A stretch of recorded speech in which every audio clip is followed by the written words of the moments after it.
Hi guys, welcome back to a new episode of Finance and Crypto Guide. Today in this video, I'm gonna show you how you can log into your Formula HR's account. Keep watching the video till the end. To log into your Formula HR's account, firstly go ahead and launch open your Google search.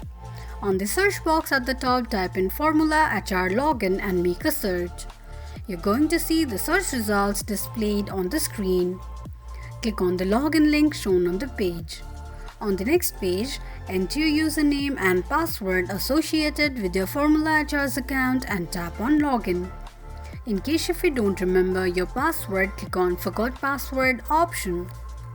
This is how you can log into your Formula HR's account quickly and easily just in few steps.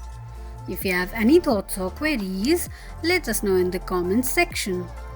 Don't forget to subscribe to our channel. Also press the notification bell icon so that YouTube will notify you whenever we post a new video. I hope this video was helpful to you.